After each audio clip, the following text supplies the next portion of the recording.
साहब, कल हमने अपने पॉडकास्ट में जो बात की थी वो पाकिस्तान और अफगानिस्तान के हवाले से थी, जिसमें पाकिस्तान ने जो है एयर स्ट्राइक्स वगैरह भी शुरू की थी और कोई ज़मीनी भी जो है ना वहाँ पे जो है ना वो कोई हमले हुए थे।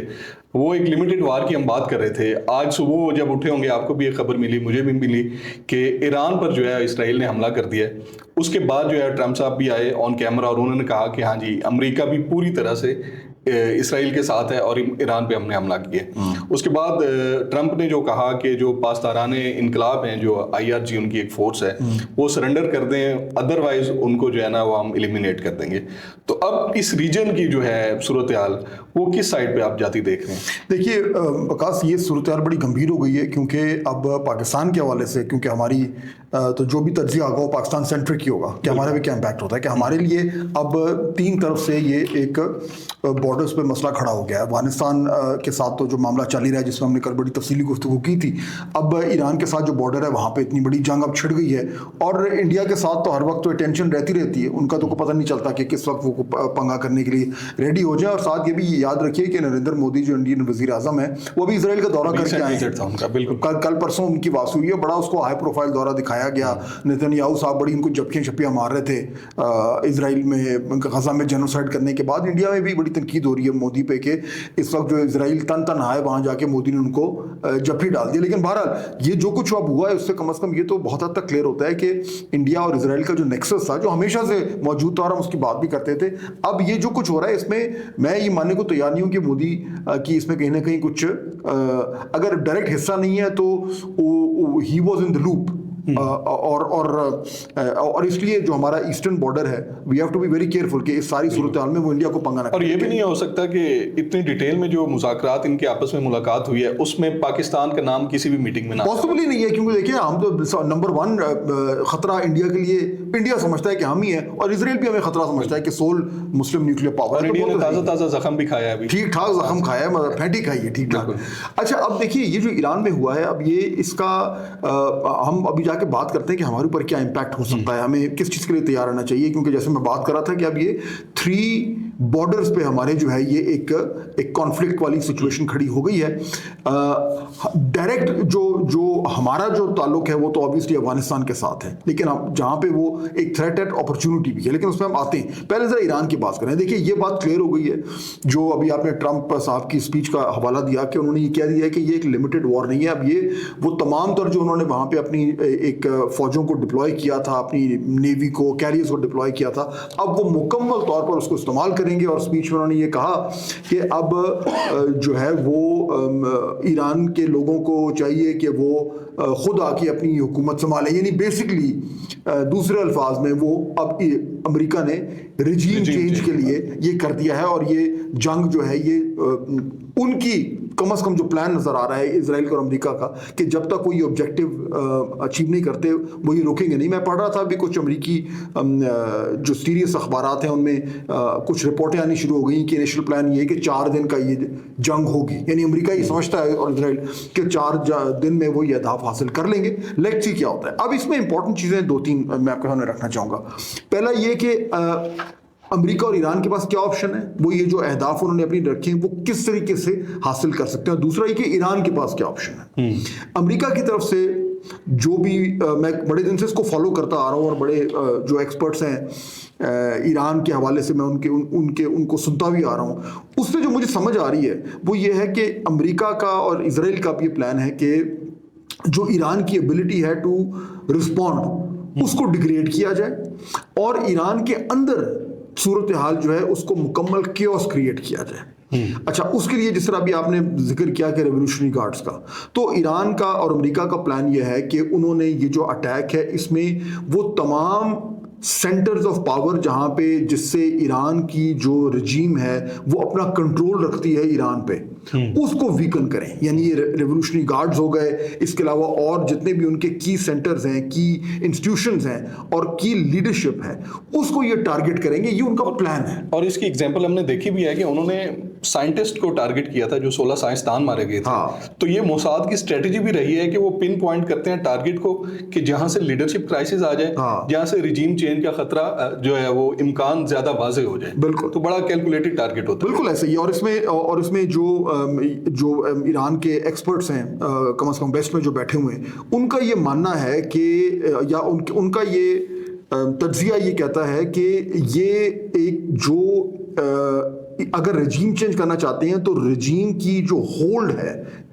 ईरान में, उसको ये कमज़ोर करने की कोशिश करेंगे और फिर ये वरगलाएंगे लोगों को, और बहुत सारे ऐसे ग्रुप्स जो ईरान के रजीम के अगेंस्ट हैं कि वो आके, और जब रजीम का होल्ड वीकन होगा तो वो आके और वहाँ पे जो भी एक सूरत हाल बनेगी उसका फ़ायदा उठा के और रजीम को बाहर निकाले। अब ये उनके प्लान हैं, ठीक है, प्लान्स वो बनाते हैं, होता है नहीं होता हमें नजर आना शुरू हो जाएगा, क्योंकि जंग तो छिड़ गई है, मिसाइल तो गिर रहे हैं, बहुत जल्द पता लग जाएगा कि वो किस तरीके से कहाँ के टारगेट्स को हिट कर रहे हैं और उनको कितनी कामयाबी मिल रही है। तो ये बड़ा क्लियर हो जाएगा।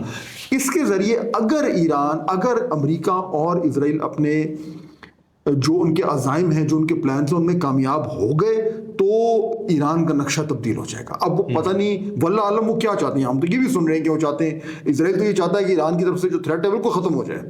उन प्लान्स में तो ये भी है कि जी ईरान के टुकड़े कर दो, 2-3 हिस्से कर दो, यानी जो सोच है, सोच तो जहाँ तक उनकी जाती है वो जा सकती है।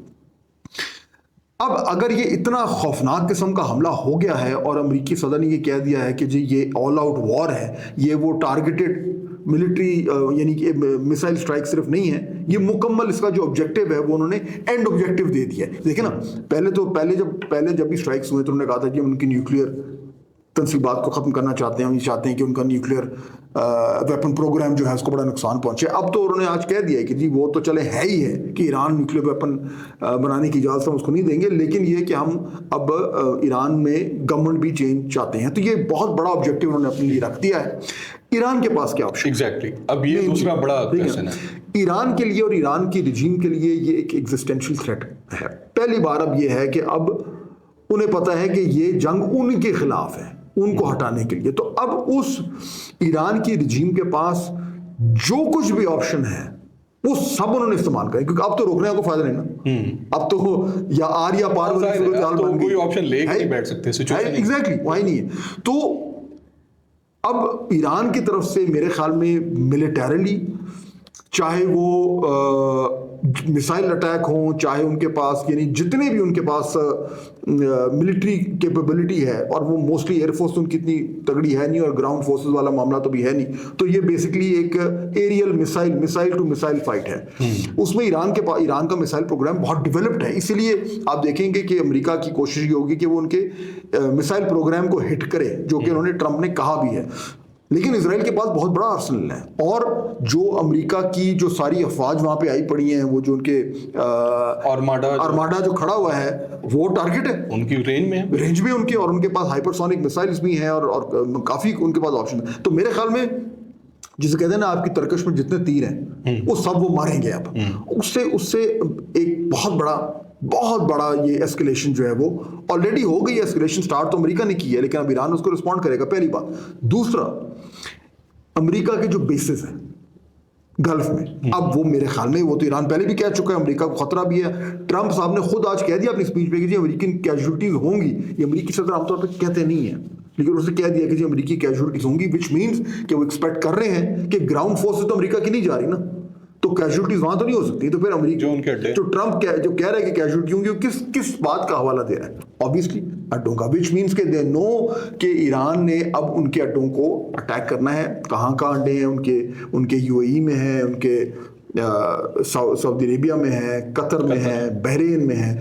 तो यानी वो, और बहुत बड़ी तादाद में उनका वहाँ अमेरिका किया। उन्होंने पिछले दिनों वहाँ से उन्होंने अपने कुछ फौजियों का इनखला भी किया, लेकिन फिर भी मौजूद तो है। तो वो अगर वहाँ पे ईरान के पास ऑप्शन है, ईरान मेरे ख्याल में अगर वो ऑप्शन को एक्सरसाइज करता है, तो न सिर्फ ये कि अमेरिका के जो लोग हैं वो टारगेट होंगे, लेकिन वो मुल्क टारगेट होंगे। और गल्फ के अंदर अब एक यानी कि एक तलातुम आ जाएगा। ये वो ममालिक हैं जहाँ पे जो उनकी सक्सेस है, गल्फ कंट्रीज की इकोनॉमिक सक्सेस है, उसमें सबसे बड़ा फैक्टर तो तेल है, लेकिन दूसरा बड़ा फैक्टर जो है वो अमन है। इसलिए तो इन्वेस्टमेंट आता है ना। दुबई, अबू धाबी और सऊदी और इधर कतर क्यों इतने बूम करें, बिकॉज वहाँ पे एक स्टेबल उनकी इकोनॉमी है। तो अगर वहाँ पे इस तरह के मिसाइल्स की बारिश हो गई तो ये तो एक पूरी खित्ते को आग लग जाएगी। तो ये ईरान के पास ये ऑप्शंस हैं। अब ऑब्वियसली विल सी के, और अमेरिकनों ने जाहिर बात है ये कैलकुलेट किए हुए ना सारे ऑप्शंस। अब देखना ही कहाँ तक जो है वो ईरान इस रिस्पांस में कामयाब होगा, और आगे से फिर आगे जाके क्या उसका इम्पैक्ट होगा जो इजराइल के और अमेरिका के जो अज़ाइम है। तो बहुत ही खतरनाक सूरत है। अच्छा, इसको सर अगर 2 पॉइंट्स हम लेके आगे चलें, एक तो इसको अगर एक्सपेंड करके हम देखें कि ईरान की वॉर जो है वो बढ़ जाती है मैसिव लेवल पे, इंटरनेशनली क्या इम्पैक्ट पड़ सकता है कि या थर्ड वर्ल्ड वॉर है उसकी तरफ मामला जा सकते हैं? देखिए, थर्ड वर्ल्ड वॉर तो मेरे ख्याल में अगेन अब थर्ड वर्ल्ड वॉर क्या कहते हैं उसमें कि वर्ल्ड वॉर तो वही है जब दुनिया की उस वक्त की बड़ी ताकतें आपस में लड़ पड़ी हैं। इस वक्त जो दुनिया की बड़ी ताकतें हैं वो अमेरिका, चीन और रूस हैं। क्या रूस और चीन इस जंग में शामिल हो जाएंगे? मेरा नहीं ख्याल कि इसके होने का कोई इम्कान है डायरेक्टली, ऐसा नहीं होगा। लेकिन जो लेवल ऑफ केओस हो सकता है, लेकिन अभी तो हमने 2-3 बातें की, गल्फ के हवाले से बात की, ईरान की मिसाइल्स जो हैं वो जिस तरीके से उससे वो नुकसान पहुंचा सकते हैं अमेरिका को और उनके अड्डों को और गल्फ कंट्रीज को। उसके साथ साथ जो तीसरी चीज़ है वो है जो गरमूज है, जहाँ पे सारी शिपिंग लेन्स हैं ऑयल की, वो उसको ब्लॉक कर, उन्होंने कहा हुआ है वो अगर ब्लॉक हो गया तो उसका जो इम्पैक्ट होना है दुनिया की इकोनॉमी पे, ऑयल प्राइसेस जो हैं वो आसमान को छूने लगेंगी, और उसके बाद उसकी वजह से जो एक शॉक वेव्स आएंगी दुनिया की इकोनॉमी में, उससे एक और बहुत बड़ा जो है वो एक क्राइसिस खड़ा हो सकता है। तो यानी उस तरीके से अगर ईरान ये समझता है कि जी जो कि हमें लग रहा है कि अब आर या पार है, तो फिर वो सारे ऑप्शन एक्सरसाइज करेगा, और उन सारे ऑप्शंस को एक्सरसाइज करने से जो इम्पैक्ट होगा ईरान में तो जो होना है वो तो होगा ही होगा, उसके आसपास जो खित्ता है और पूरी दुनिया है उसमें बड़ा खौफनाक इम्पैक्ट होगा। तो ये गर्ज ये कि शायद ये तीसरी जंग अजीम तो ना हो, लेकिन ये उस तरह की जंग हो सकती है जैसी कि हमने बड़े अरसे से नहीं देखी।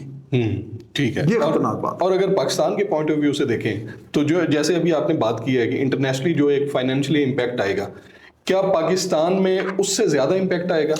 फाइनेंशियली देखा जाए, इकोनॉमिकली देखा जाए, या सिक्योरिटी के पॉइंट ऑफ व्यू से देखा जाए?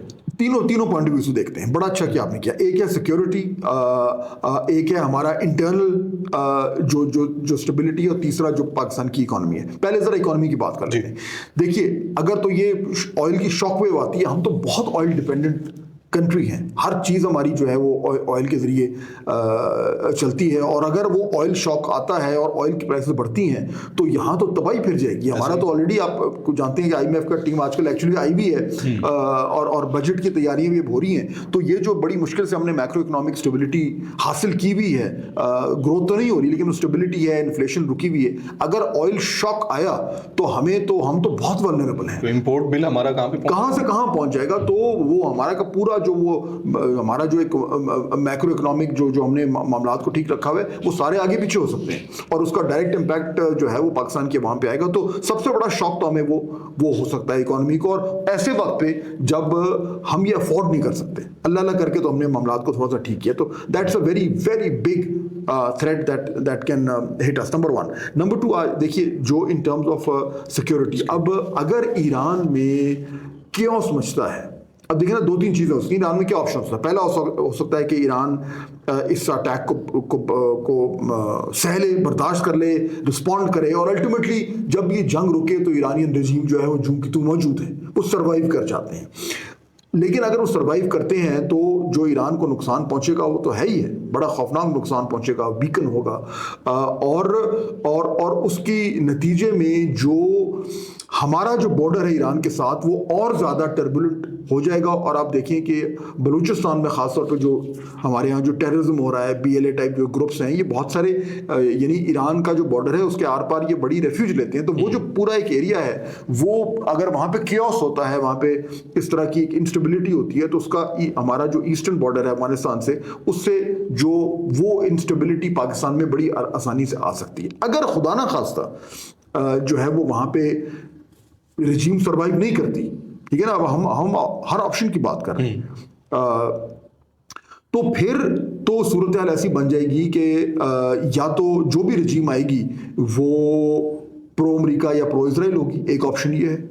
अगर ऐसी बात है तो फिर हमारे लिए और बड़ा खतरा बढ़ जाएगा, क्योंकि ऐसी गवर्नमेंट हमारे नेबरहुड में हो जो कि प्रो इजराइल हो, या जिस तरह मिसाल के तौर पर अब ये जो शाह के साहबजादे जो हैं, रजा शाह जो हैं, वो तो मुकम्मल तौर पर प्रो इजराइल हैं। अब वो उनका आगे से क्या बनता है क्या नहीं बनता वो अलग बात है, क्योंकि उनके पास ग्राउंड पे उनकी कोई जो है वो ऐसी सपोर्ट नहीं है। लेकिन अगर वर्स्ट केस सिचुएशन में अगर उनको पपेट के तौर पर भी ले आते हैं और वो इतने प्रो इजराइल हैं, तो हमारे नेबरहुड में एक प्रो इजराइल टाइप गवर्नमेंट अगर हो तो हमारे लिए तो बड़ा सीरियस प्रॉब्लम है। तीसरा ऑप्शन जो है वो अगेन ये ऑप्शन जब वो सिनेरियोज बनाते हैं तो उसमें होते हैं। तीसरा ऑप्शन ये भी लोग डिस्कस करते हैं कि अच्छा जी कोई एक और अंदर से एक और गवर्नमेंट आ जाए जो एक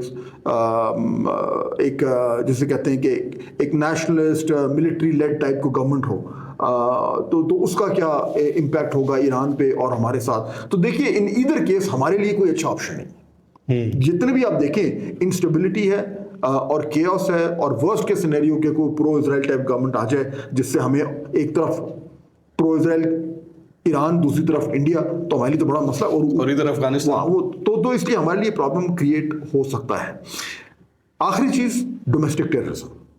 देखिए अगर इस केओस में अगर हमारा अफगानिस्तान वाला जो अभी हम ऑपरेशन कर रहे हैं, अगर वो खुदा ना खास्ता हम वो ऑब्जेक्टिव्स अपने अचीव नहीं कर पाते, तो वो उस बॉर्डर के पार से भी दहशतगर्दी आ रही है, और बलूचिस्तान के अंदर जो टर्बुलेंस है, जो इंस्टेबिलिटी है, उसमें ईरान की साइड से भी बहुत ज़्यादा उनको अगर स्पेस मिल जाती है तो हमें जो डोमेस्टिक टेररिज्म है उसको भी हवा मिल सकती है। ये वर्स्ट केस सिनेरियो है, लेकिन ज़रूरी नहीं कि ये हो। हमारे लिए चैलेंज है कि अगर हमने इन तमाम वर्स्ट के सिनेरियो से बचना है तो हमें क्या करना चाहिए। इस पर मेरा वकास ये मानना है कि हमारे लिए सबसे अर्जेंट चीज इस टाइम अफगानिस्तान है। ईरान में तो हमारा कोई रोल नहीं है ना, वो तो जो कुछ हो रहा है जो होगा हम देख रहे हैं और दुआ कर सकते हैं कि जल्दी अमन। लेकिन अफगानिस्तान में तो हमारे हाथ में तो मेरा तो कम से कम ये मानना है कि ये हमारे लिए अपॉर्चुनिटी भी है। क्योंकि देखिए अब पूरी दुनिया की नजरें लग गई हैं ईरान।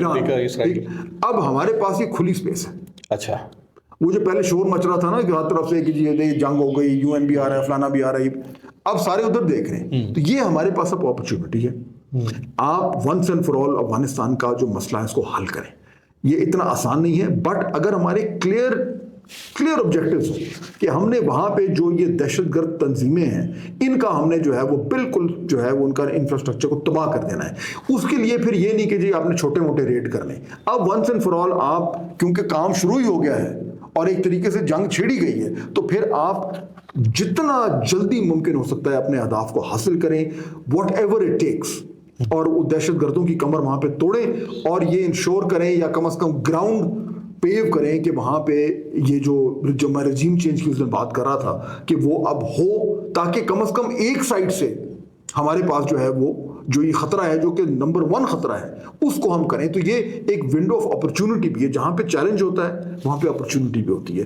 तो number 1 priority Afghanistan, we should finish the job, finish it well, जो हमारे ऑब्जेक्टिव्स हैं उनको हासिल करें, और उसके बाद फिर देखें कि हम अब ईरान की तरफ जो डेवलपिंग सिचुएशन है उसको किस तरीके से कंटेन कर सकते हैं।